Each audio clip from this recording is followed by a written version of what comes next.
Hello and welcome at Book Lovers Companion. My name is Edith and dear listeners, today I'm all on my own. They left me on my own devices because we are recording this on the eve of a very important event. As you know, the 6th of May is the Coronation Day, and I have to tell you, we are planning to celebrate.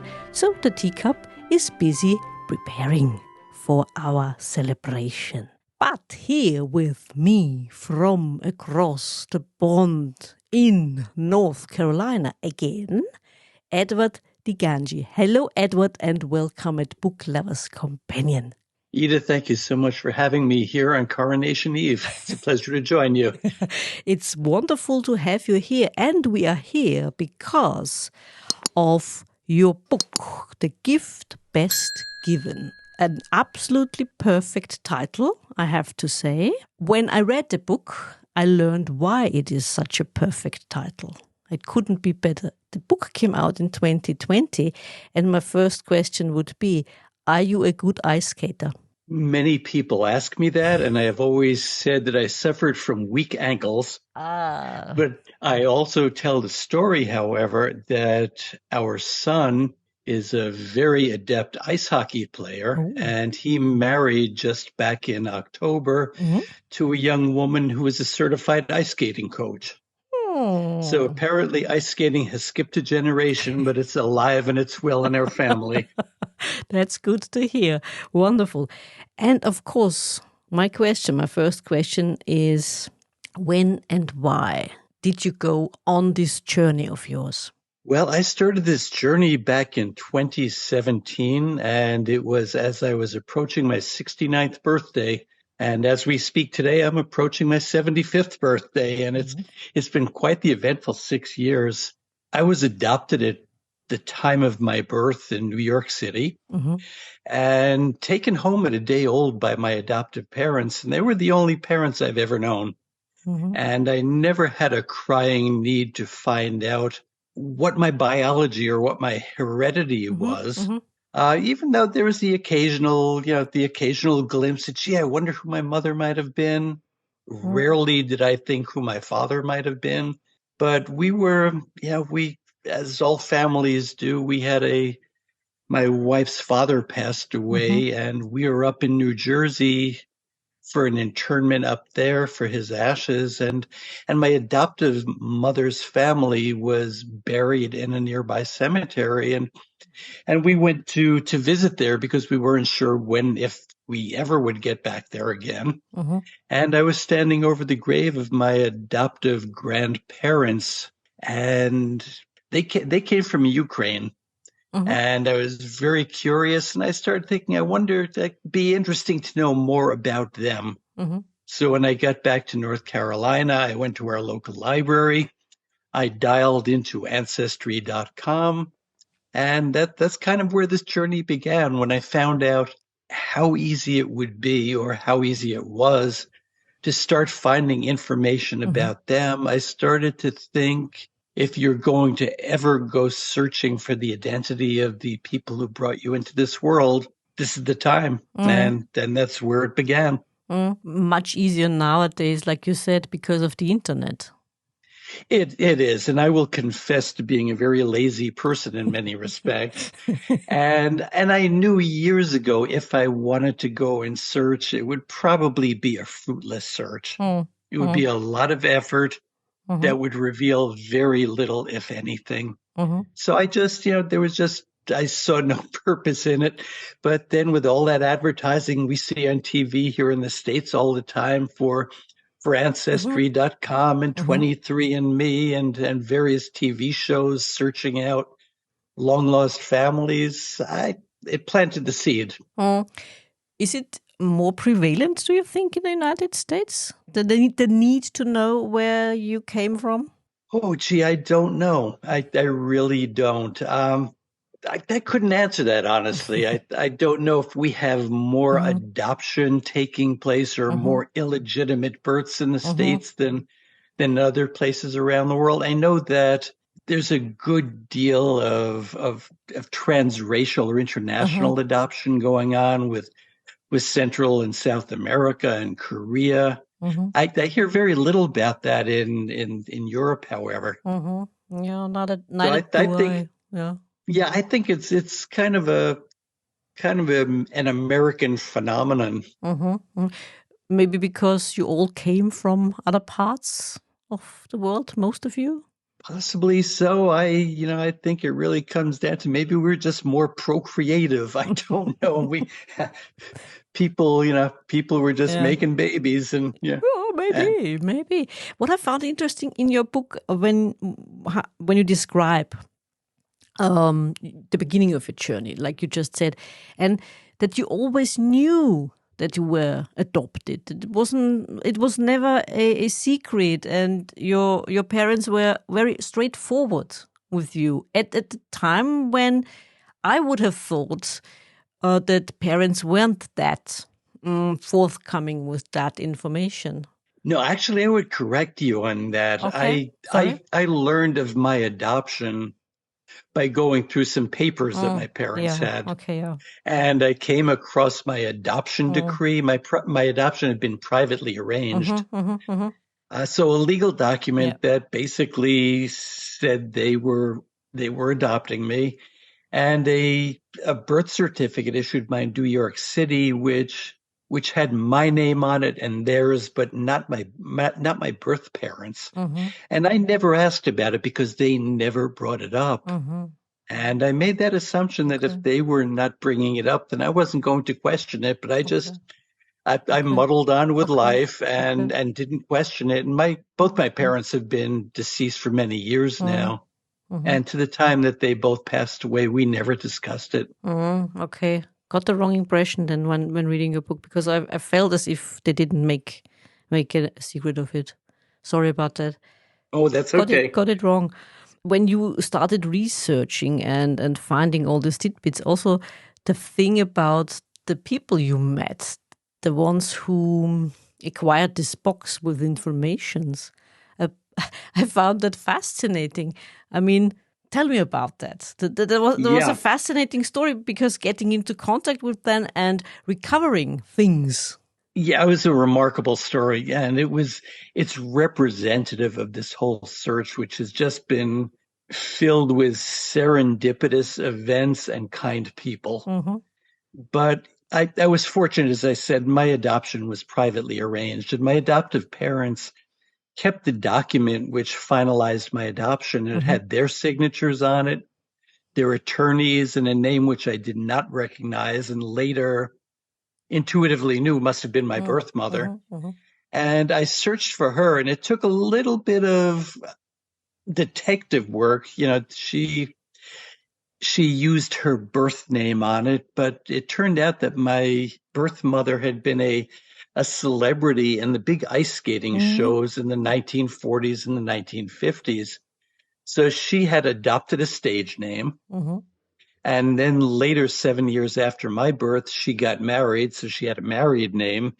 And finally, when I was able to determine all of those names, I got on Google and just started putting them in Mm-hmm. and putting in performer. And I came up with a blog from a lady in Atlanta, Georgia, who was an antiques dealer. Mm-hmm. Mm-hmm. And this blog contained about half a dozen photographs of my birth mother. It Fortunate. showed a picture or an image of her first professional contract with her Oh. partner, and even a copy of her middle school diploma. Oh. And the woman on her blog explained that we were at an auction Mm-hmm. and these materials came up for auction. And I Mm-hmm. knew nothing about this woman, but it was a glamorous period Mm-hmm. and she was a glamorous woman.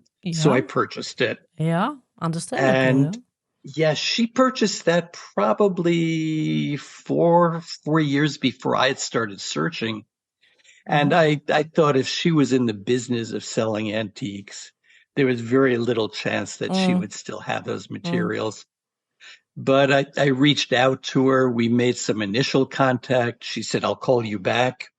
And I didn't hear from her. And about a week later, I reached out to her again and said, the woman whose pictures and materials you have is my mother. would you give me a call? And she had already confirmed that she still had those materials. And we talked, and when I told her the story, she said, "You really need to come here right now." And within a week or so, my wife and I traveled to Georgia.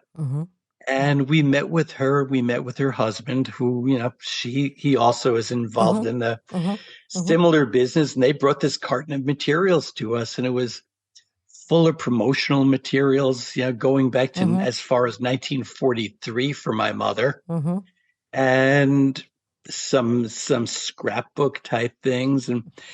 And I was just in awe. We were prepared to purchase it from them, and they pushed the carton across the table to us and said, we've just been holding this for you. We're glad you're here. And they just gave it to us.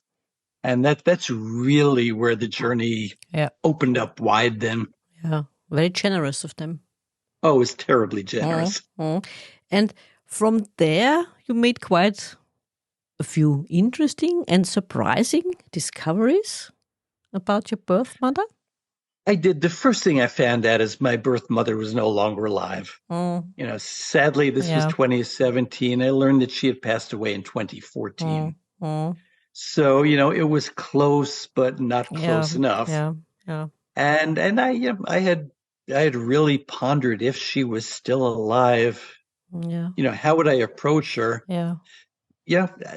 And thinking how, what's the most delicate approach that I could take?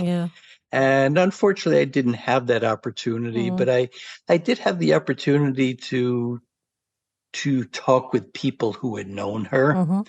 We even visited one lady who I devote a chapter to in the book, Isabel Smith, who had been her roommate in 1947.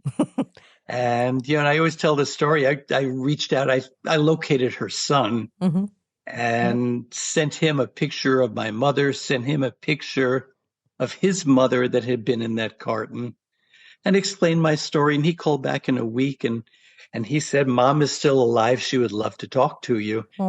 And, and then he told me, he said, the good news is, or the bad news is, Mom doesn't know what she had for breakfast this morning. She's in a memory care facility. But the good part is she remembers every minute of 1947. And she and I had a wonderful telephone call. And several months later, my wife and I actually traveled out to Minnesota to visit with her. And we spent about 4 or 5 hours with her. We went out to lunch together, and she was in a memory care facility. We went back there and spent the afternoon. Couldn't have been a nicer time. And she had so many nice things to say about my mother and why she sort of, had built a relationship with her and wanted to be close with her. On the more family-oriented and personal side, I did find my maternal half-brother. And he took some searching too. He unfortunately had been in a calamitous fire a few years prior, and he had been in an assisted care facility. But when I finally made contact with him, we again traveled to Georgia, and that's where my mother and the man she married in 1955 retired and set up a business which manufactured props for the ice skating shows and big theatrical events. So he was still there, and it took a little bit of time for him to really get comfortable with the fact that that he and I were half siblings, and he kept saying, "Now tell me what kind of kin we are." And on several occasions I said, "Yes, we both have different fathers, but you and I have the same mother." And he had a very hard time, getting his head around it. But I think that's because he so idolized his mother and had her on such a pedestal. He could not possibly imagine that she would have had a child before she was married. And once I showed him the documents, he was as good as gold. We talk frequently now, and he's just fine with it. I mean, I suppose it's hard for him to imagine there was a life. She had a life before, so to speak. Exactly. From his perspective, it was always she and his Yeah. father, Yeah. and there had never been another Yeah. couple. Yeah. Yeah. And he just, he thought they had been together as long as she had been ice skating, Mm, mm, and that was not the case. mm, She had what was a summer romance during the summer of yeah. 1947. Yeah. And the interestingly, he kept all of her photo albums, and she kept meticulous records of where she was and Okay. who she was with. Okay. And he brought out a photograph album, and it basically year by year, starting in 1942, with little black and white Mm-hmm. snapshots. Mm-hmm.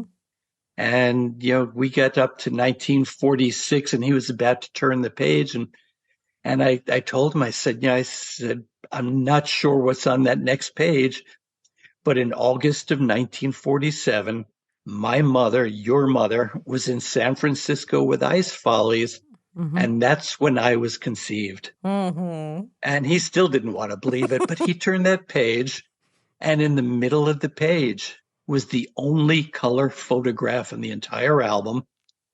And it's a picture of her, obviously dressed up Mm-hmm. for a date. Mm-hmm. And the note on it in her handwriting says August 1947, San Francisco, California. Mm-hmm. And any of your listeners who purchase the book or look for it on one of the retailers, that's the photograph that I Mm. used for the cover of the book. Ah. And that really kind of told the story. I can imagine. I mean, like you said, or like you described it in your book, it wasn't really a relationship she had before that. I mean, like you said, it was a sort of romance, short-lived romance, and he wasn't the man you would have a relationship with, was he? No, he was not. I was conceived Mm, between his second and third of 5 marriages. mm, mm, So yeah, he was a romancer, mm, and yeah, and I'm sure a very charming man. mm, Through DNA, and as I said earlier, I never really gave much thought to who my father was. mhm, But I took a DNA test just solely to find out what my ethnicity was. mhm. Yeah. And my adoptive parents, my father was Sicilian, my mother was Ukrainian, and I thought it would be interesting to know truly, what my roots were. Yeah. And when I got my results back, it gave me my pie chart, and it leaned very heavily to Eastern European, Mhm, mhm, some German in there and some Northern European. mhm, And then they give you a list. It's a mhm, list of your 1,000 closest mhm, relatives.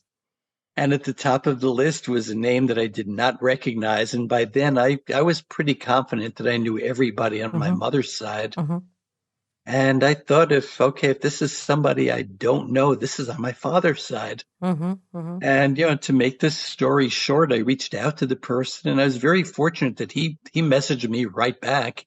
And between he and I, we deduced that he was my half brother. So he was my, mhm, my paternal half mhm, brother. mhm, And he told me all about his father. And I think kind of a poignant comment. He said, I'm not sure who it was that raised you. mhm. I'm not sure how you were brought up, but you probably Yeah, were better off yeah. than if my father was your father. Mhm, mhm. And which is kind of a sad thing to hear. Yeah, yeah. And ultimately, we did visit California. He's still out. My half brother is in California. Mhm, mhm, Our father, who was older than my mother, passed away several years ago. mhm, But I did get a chance to meet his third wife, my father's third mhm, wife, and she was the woman he married not very long after. And she asked me to please sit down. She wanted to tell me about my father. And again, it was one of those things that of great generosity. She mhm, didn't need to do that, but she wanted to tell me what she thought mhm, I should know mhm, about mhm, him. mhm, And it wasn't terribly flattering, mm. Yeah. and but it was still a gift. Some of the traits, and she talked a lot about his parents, and laid a lot of his faults at the feet of his mother. Yeah. which is often the case. It's, But it's the mother's fault, definitely. Yeah, he came from a difficult background, and I think Yeah. it yielded a difficult son. Yeah, because the mothers bring up the children, don't they? Yeah, they do, and in her case, she didn't sound like she did a very good job of it. Yeah, true. She didn't make much of an effort. Yeah, yeah. And during this whole journey of yours, I want to ask you which or what was for you the most surprising thing of them? Oh, I think the most surprising thing came right up front. And I had always assumed in those brief times that I thought about, gee, I wonder who my mother was. I wonder who would have given me up. I had always assumed she was a high school girl who accidentally became pregnant, had no choice but to be sent away someplace where, she would give birth out of the public eye and then have her baby taken from her. Instead, I found a woman with a very interesting career who ascended to the point of being a celebrity in her field for many years and quite well known. So it's that difference between the high school girl versus the the adult woman who unexpectedly became pregnant, but then went back and resumed her career afterwards. And there was a artistic streak in your mother's family, wasn't there? Yeah, there was. She had two sisters, both of whom were artists in their own right. One was a very, very accomplished vocalist who apparently had aspirations for the Metropolitan Opera and became a mother instead before her career could really take off. Her younger sister was a quite good graphic artist or paint and materials, and even in her later life was performing in local theater. And Genevieve herself, my birth mother, went to a high school in New York City, which was an all-girls school devoted solely to the arts. And my mother was a quite accomplished, not only an ice skater and a dancer, but a quite accomplished artist herself. And she and her husband, as I said, created a business that manufactured props. And she did wonderful folk art type pieces. Some of them that you could hold in your hand. Some of them as, lifelike elephants, lifelike giraffes. And I have some photographs of those, and they're just very remarkable. And, there was a story in that same auction where my friend purchased that box of memorabilia. There was an eagle that my mother and her husband manufactured with an 8-foot wingspan. Just a huge thing. So there was art throughout the family. And her husband was very artistic as well. Fascinating indeed, because her grandfather as well, wasn't he? Actually, her maternal grandfather was let me make sure I get this right. Her maternal grandfather was actually a farmer who had come from Galicia, but her paternal grandfather was a piano maker. And New York City in its time, this goes back to the late 1800s and the early 1900s, was actually the piano making capital of the world. And he worked in one of the big piano factories very close to their home. So I think she took a great deal away from him as well. And you're the first person who's asked about that. Yeah, because I found it fascinating. I mean, why not? Because also links probably to her ballet lessons and her being a dancer, like you said. Certainly so. And actually, she had a brother, an older brother, who very, very little is known about. But he too was a concert violinist. So there was music in the family, at least among the children. I don't believe her mother had very much. She came from that farm family, and her father was a plumber.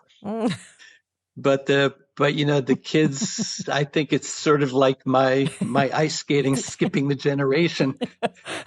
So the Maybe. music went from grandpa to the kids, but skipped the parents. It happens. It happens. It does. And before we started our recording, I said there is a strong Austrian connection there from your mother's side, from your biological mother's side. Well, the connection is really Eastern European. Her Yeah, biological mother came from Ukraine, yeah, as far as I can tell. The one person yeah, who's in there who has got the real Austrian roots yeah, is a woman who yeah, shepherds her through her pregnancy, and yeah, that was Mrs. Blumenthal. yeah, yeah. And she was a woman. Probably there's another. Mrs. Blumenthal has a story all of her own, which has not been written yet. I imagine.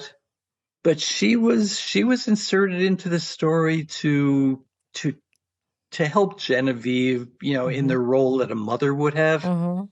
When my mother came back to New York, realizing she was pregnant, she came from a very conservative Polish Catholic family. Yeah. And coming back pregnant without a husband would have been the ultimate disgrace. Yeah. And nobody ever knew that she was pregnant. Nobody ever knew that she gave birth to a child, with the exception of her eldest sister and her sister's husband. But she had the resources to seek care at a hospital in New York City that catered to people in the public eye who did not want to be in the public eye. As a place where she could have discretion. And so Mrs. Blumenthal was there, and she kind of took that role that her mother would have taken had Genevieve been able to go to her mother and say, look at me and look where I am right now. Yeah. But there was also her skating partner. Yeah, her first partner, as I said, she was in San Francisco well, let me make sure I have the whole story right. She was out in California. She had toured the East Coast, the West Coast with a group called McGowan and Mac. They had gone to Mexico City, performed there for several weeks, came back to Hollywood, and she appeared in a couple of motion pictures as an extra. Yeah. And we do have a DVD of one of those motion pictures, which I've shown any number of times to various groups. And it's always fun to say, there's my mother, there's my mother. And she was only 18 years old in it. But on the way back from Hollywood, going back to New York City, she met a young man named Jerry Verdon. And Jerry was actually German, and he was a German national. And this is in the midst of World War II, so it was 1943. And they met on the train together. He was leaving Los Angeles to go to New York City to interview for Sonia Henny's ice show. And ultimately they became partners. But what was interesting about Jerry's story is he was a German national. He had traveled from Germany to Spain to Cuba to Florida and then on to California, where his aunt was an ice skating coach.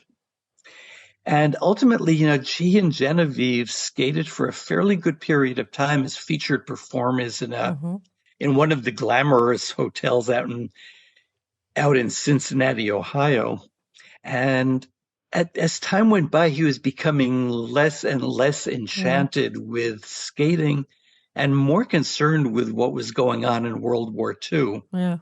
And Jerry eventually left skating, enrolled in the United States Army, and became a paratrooper and became a nationalized citizen. And I think one of the interesting things I learned in that research process is there were about 125,000 foreign nationals who enlisted in the United States Army and pretty much at the snap of a finger were made citizens. And then they went off to fight either in the Pacific or in Europe. Yeah. And Jerry did come back from World War II. He returned to skating for a short time and then went back to the military. And as far as I know, that's where he spent the rest of his life. Okay, so you have no knowledge what ultimately became of him? No, I Mm-hmm. traced him until the 1970s, I Mm-hmm. think. Mm-hmm. And then he just kind of Okay. dropped off the map. Okay. And I would go and I would look up names, and Mm, I thought I found some relatives, but I would call up and just get disconnected telephone numbers. mm, mm, mm, So no, I was never able to find any more. okay. There's also a name which you can tell me if this person, it has to be Austrian or at least Bavarian. The man you mentioned with the name William Kotgassner. I mean, I read that name and I thought this man has to be Austrian with a I'm with a trying, name like that. yeah, I'm trying to recall the name now. I'm trying to remember where It's a it bit appears. yeah a bit later. I think in the second part of the book, and I thought, Oh, goodness me, a name like that. I mean, his first name is William. I mean, probably Wilhelm. Wilhelm. Yeah, and Well, I think, New York City in particular, and a yeah, good part of this book takes yeah, place in New York yeah, City. New York City had a huge German yeah, population, yeah. and most of them were resident up on the Upper East Mm, Side of mm, Manhattan mm, in a place called Yorktown. mm-hmm, mm-hmm, And there was a very interesting dichotomy there because there were those who were seeking to assimilate mm-hmm, and wanting to be just as mm-hmm, American as they mm-hmm, possibly mm-hmm. could. And very sadly, there was a fairly good population which yeah, they were Hitler Yeah, sympathizers. They yeah, were Nazi yeah. sympathizers, and some of that was fostered, by some of the big names of the time. Mm-hmm, Henry Ford mm-hmm, never came out, and well, I think he did come out, and he supported Hitler in mm-hmm. Yeah. certain ways. Charles Lindbergh Lindbergh. again, Yeah, yeah, same thing. yeah. So, there's a very Hmm. Yeah, kind of a very fraught situation there. yeah. I know I listened to one of your past podcasts with Oh, Terry Brown, ah, and she talked a little bit yeah. about the camps out in the Midwest. Mm-hmm. I think at the same time they were isolating those people. There was a Mm, pro-Nazi rally in Madison Square Garden that drew hmm, 17,000 people. hmm. So it was a very, very, very, very strange time. Yeah, Very indeed, diverse. indeed. Yeah, I mean, Yeah. the American view of Adolf Hitler wasn't always, let's say, that clear. In what I mean is in seeing him as a danger. Let's put it that way. I think a lot of people had their head in the sand, honestly. Mm, mm, There were a lot of people who were very nationalistic, and they just wanted to, mm-hmm. after World War One and the Yeah, calamity that was, they didn't want to subject themselves or others to a similar thing. So they said, it's just yeah, America, and whatever is going on yeah, over there, yeah, was that right or wrong? I yeah, don't think it was right. yeah, And certainly ignoring what was taking yeah, place was a terrible thing. yeah. What I also found interesting in your book is when you write about the things your mother did as an ice skater, not only her success but where she performed. And I found it most fascinating. Also, there is this picture in the book that shows one of those ice rings in a hotel. I mean, it was fascinating to learn that ice skating back then was such, it seems to me, such a huge thing. Because what I can remember about these shows was when I was a child, for example, there were always holiday on ice shows in Vienna. And my parents and we went to quite a few of them, and it was really fascinating, and I really enjoyed it. But I had no idea that it was back then such a huge thing. I think that was a case, and ice skating, I think in the United States had started back in the 19 teens, Mm-hmm, but it really gained momentum starting in the 1930s. mm-hmm, And you remember that was a time well before television. yeah. It was kind of the beginning of the movie era. Mm-hmm, And as you mentioned, many of the hotels had ice skating surfaces, or it's hard to call them rinks. They were Yeah. 20 feet by 20 feet. Yeah. And, that's the size of, many people's living rooms these days. But you would find people out there, Mm-hmm. groups of people performing.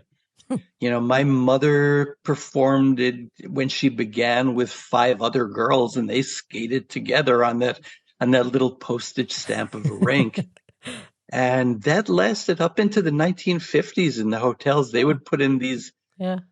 these ice surfaces that were retractable. They could pull them back under a stage and have an Oh, orchestra up there, and okay. so they could have dancing on the floor and the orchestra playing, and then they could bring out the ice rink and there would be an ice show, and Mm-hmm. and there are photographs of people sitting at tables having dinner right around the surface of the ice. Mm-hmm. So yeah, she skated in New York City, Mm-hmm. most frequently at a hotel called the Hotel New Yorker, which Mm-hmm. is still there. Mm-hmm. They do not do ice skating shows anymore. And she and Jerry Verdon, her first partner, skated at the Netherland Plaza Hotel, Mm-hmm. which is a gorgeous, gorgeous facility out in Cincinnati. Mm-hmm. And they skated there. They would do a lunchtime show, an afternoon show, and then an evening show at dinner time. We were out in San Francisco when I met my paternal half brother, and Mm-hmm. Mm-hmm. the Plaza Hotel out there is another one of these massive luxury hotels. Same thing. They had an ice skating Mm-hmm. service in the ballroom. And then they would do their ice shows there. So it was quite Mm-hmm. the thing. Mm-hmm. Because those holiday on ice things, I mean, they happened at least in Vienna in these huge event centers, and imagining that they put a show on in a hotel with on ice. I mean, Yeah, that certainly was a different type of show. yeah, yeah, Most sure, mostly it featured their skating skills yeah, and the music, as opposed to any, yeah, elaborate yeah, costuming but and props and still, such. I mean, Absolutely. dancing. Okay, yeah, I can imagine that. Having professional pairings of people who dance and um, trying to get the guests to get on the dance floor as well. But ice skating. Absolutely. That's yeah, I wish I could have seen it myself. Yeah. There are a couple of videos on YouTube if you search, Okay. and I think there's one that you can find if you look for Apache dance. Mm-hmm.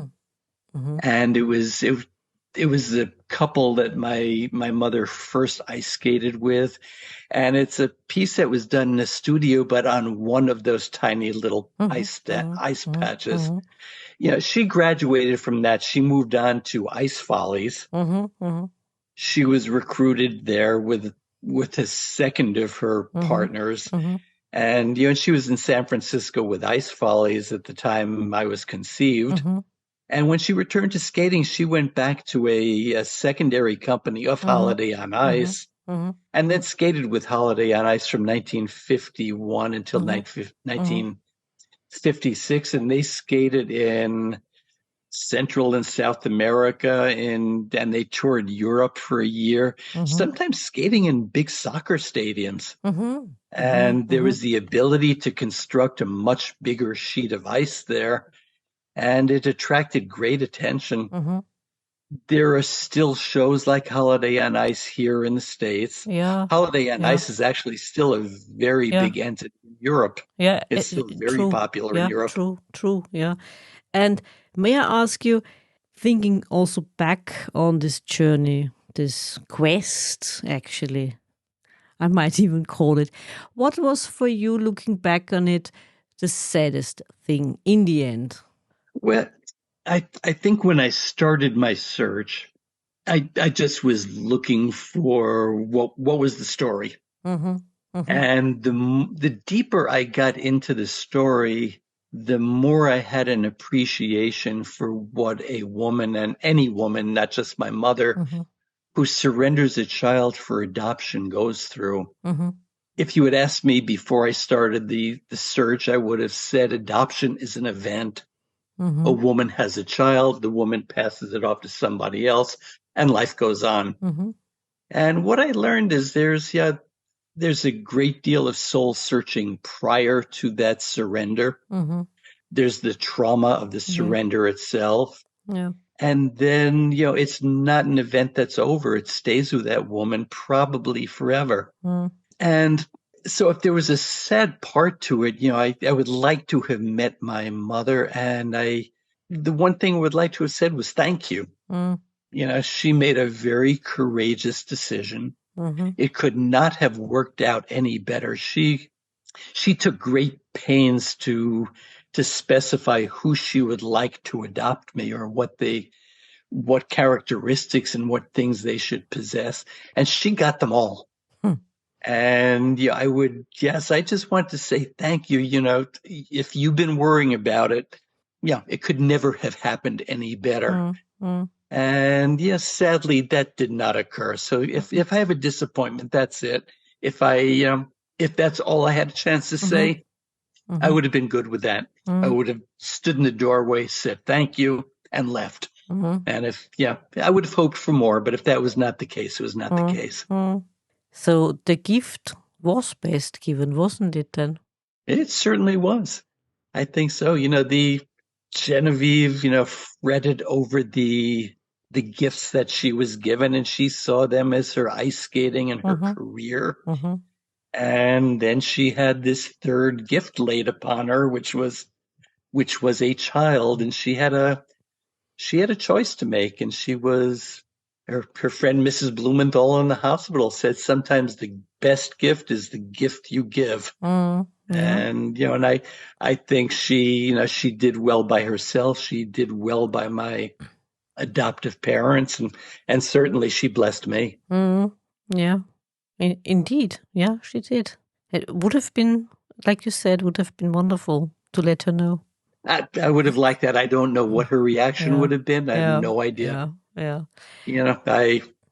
It's all conjecture. Yeah. And when you started this journey, again, we're coming back to the start of the journey, because it's interesting. Did you have any expectations at all? No. I really didn't. And I think I've said it in the book, or I've said it a number of times to other people. I expected that, that I'd find a high school girl, and I'd find her if she was still alive, that she had some kind of a useful job in a bank or a post office or in a variety store. And if that had been the case, that would have been fine, but that's where the story would have ended. I would have said, okay, now I know what happened, and I would have just walked away. But when I found out that she was a performer, it just drew me in deeper and deeper and deeper, and the more I found, the more I wanted to know. Do you think that after all, given the time when this happened, I mean, okay, it was after the Second World War, that she was also lucky in a way, because how it turned out, or how it worked out for her?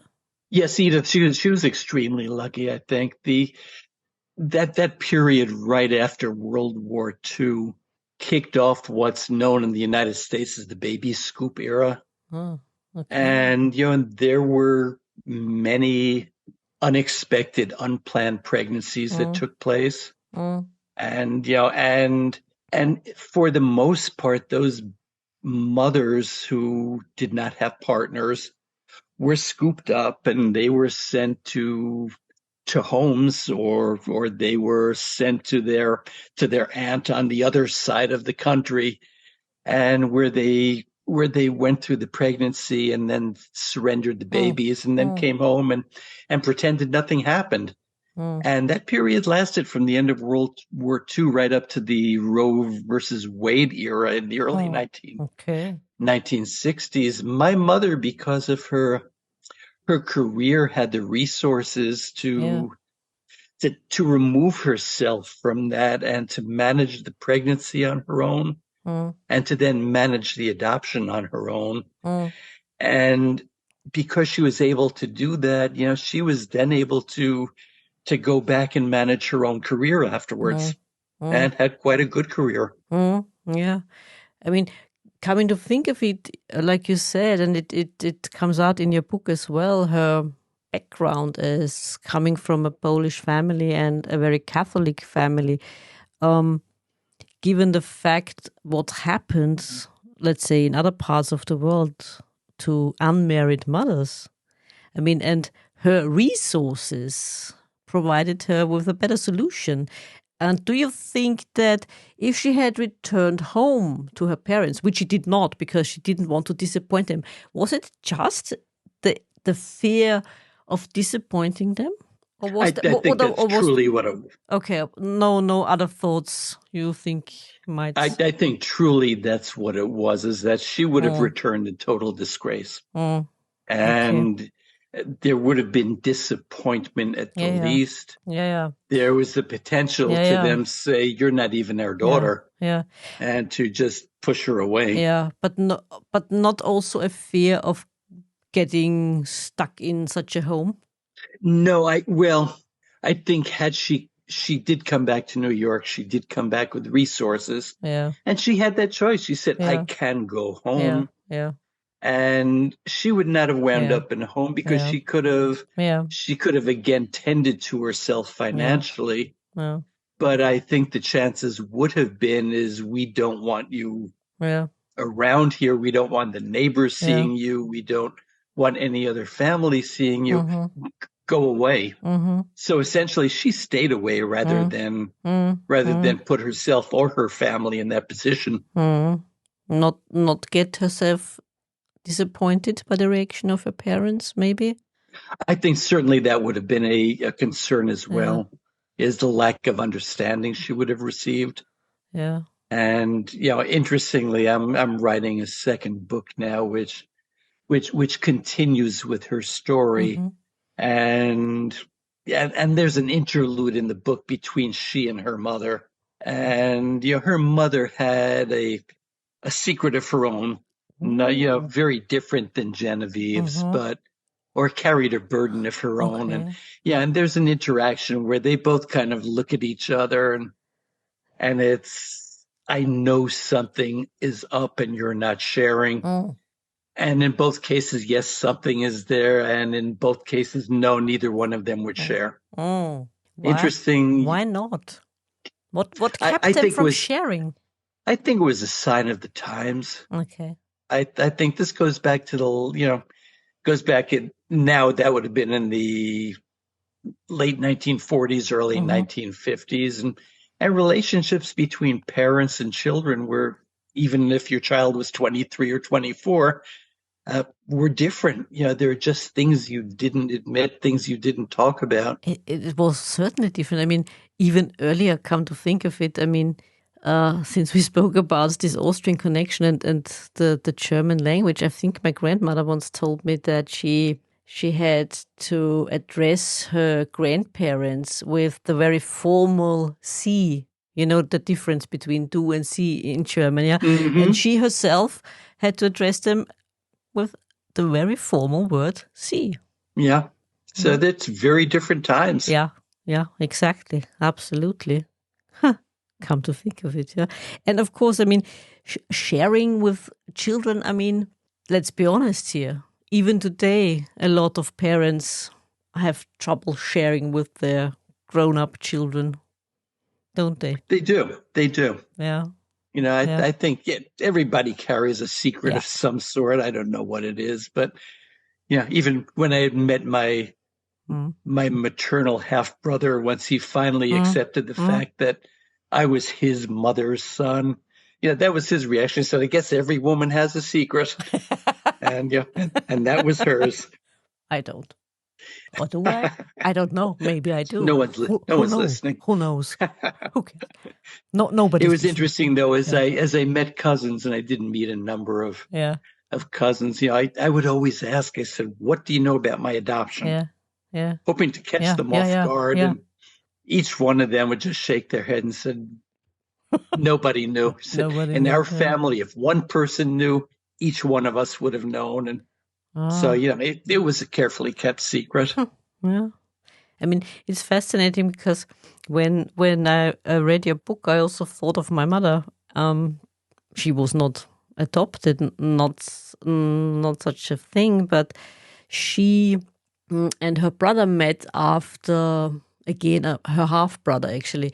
They met again after 40 or 50 years after being separated. And you know what is the most astonishing thing about that is that he lived in the next city. I mean, when I say next city, dear listeners, we're talking about Austria. So that means going from the place where my parents live and to his city. We live in a village. He lives in a city. I mean, city would be a joke for you Americans, but by car it only takes you 2 minutes. Right. And my parents always went to the city to go do the shopping, and could have been passing him on the street. yes, and I suppose they did. And when they met again after all these years, he said he always knew who she was, but he was afraid to talk to her. And somehow, through a friend of theirs, they came into contact again. They reunited? Yeah. And did they stay in touch? Yeah. They did. And the other thing was or is that my mother was or lost contact with her brother was the fact that care services took away from her mother because they thought her mother wasn't fit to take care of her children, and she came to live with her father. And another thing my mother always said was that she doesn't have a mother, because the woman really was careless and she once nearly died in her care. And so for her, that was over and done with. Yeah, in their eyes, better with no mother. Yeah, exactly. Yeah. We still see that in the United States with foster care. You know, you'll see a parent have some sort of issues. The child is taken away, or one child is sent there, another child is sent there, and families are taken apart. And I think it's well intentioned, but it's not well thought out. Yeah. Well, in this case, it was fortunate for my mother because, like I said, it wasn't best place to live, and she had her grandmother, her paternal grandmother, and that worked. That worked fine for her. So it's nice everybody got back together in the end. Yeah, exactly. Yeah. Exactly. So, Edward, after writing this book and going on writing more, what would be your advice for any other writer out there? I think we all have a story in us, a story of some sort, and if you have the inclination to tell it, I say start writing now. And when I say start writing, start typing, do whatever it is that makes it easy to put it on paper. And I think particularly family stories, because the world moves so quickly. So much is getting lost these days. And, if you don't put it down on paper, someday, two people like you and I are going to have a conversation. You'll ask a question. Somebody will say, I have no idea. There's no documentation. And my best example of that is, I have no idea whatsoever how my adoptive mother and father met. I knew from a certain... Book 3. There's nobody to ask anymore. It's as we get older, there's nobody left to ask. Yeah. And that's a sad thing. And I wish I had asked the question, and I wish I had written it down. It doesn't, if you're an aspiring author, go ahead, sit down, start to write a book. If you want to write a story, sit down and write a story. If you're a family historian, start recording that history. Otherwise it just goes up in smoke. Yeah, that's very true indeed. When I think of my grandmother and her siblings, when they met, they always talked about the past. I mean, I was always listening, actually, and it was always interesting. And my great-grandmother's story would have also been interesting. I mean, she died when I was 3, and she was this... How shall I describe her? I mean, she was always this positive woman. I mean, she experienced a lot. She had my grandmother and her brother shortly before the First World War started. Her first husband died in the war. She had 2 children. She remarried between the wars. Then she had stepchildren from her second husband. She had also children with him. And then even during the war, between the wars and during the war, I think, like my grandmother said, they took in a cousin of my grandmother's to take care of her as well. And they were just farmers. Right. I mean, this is... There's your story to write. Yeah, absolutely. Yeah. No, you can write a book. Yeah. Maybe I should write our family history. And the fascinating thing is there was a lot of hardship back then. Oh, I'm sure. And my great-grandmother had a lot of hard years and a lot of work and back-breaking work. But she was always this positive person, you know? Whereas my grandmother, compared to her, she always had this complete opposite kind of attitude. Mm-hmm. Yeah, and she always fought it hard to stay in touch with the times, which my great grandmother didn't have. Right. Yeah, which is fascinating because my great grandmother was so much older. I mean, she was born when the emperor was still alive, and all the things she saw, 2 world wars, and so on. It's fascinating. I think, people are just innately different, but I think also generation to generation, your expectation of what you should have or what should be taking place differs.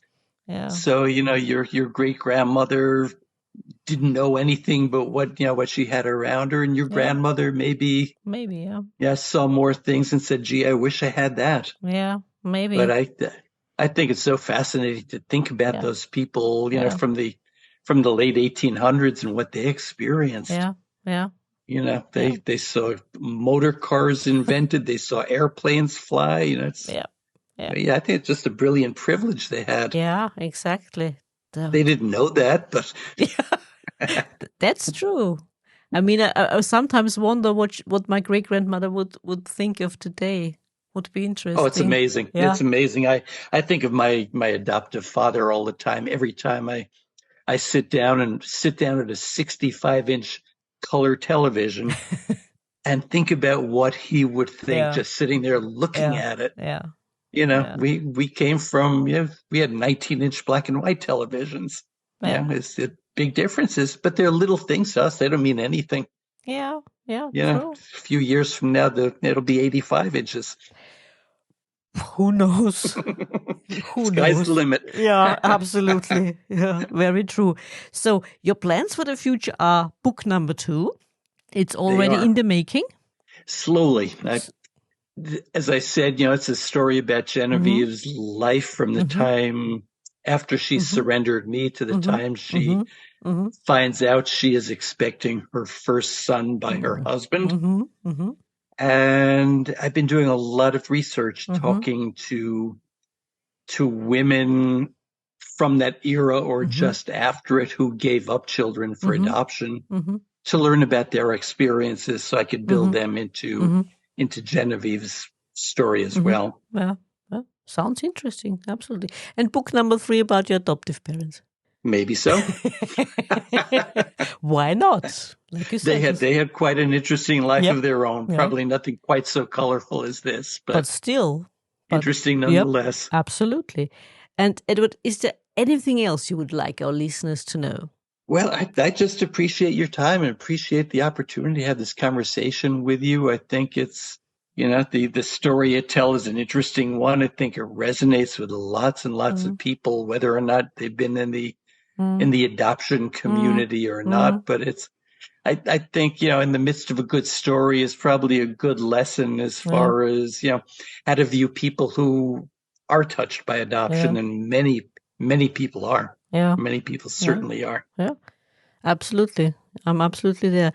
And dear listeners, let me tell you, it's a fascinating read, The Gift Best Given by Edward Di Gangi, because his mother, his biological mother, did indeed have a very colorful life and a fascinating career.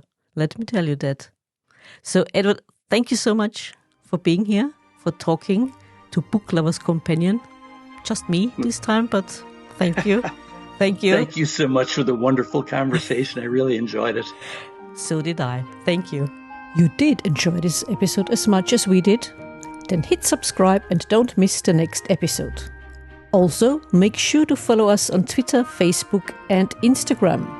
If you like to support us and buy us a coffee, you can do so via Buy Me a Coffee and other platforms. You can find all the necessary links in the description. Until next time.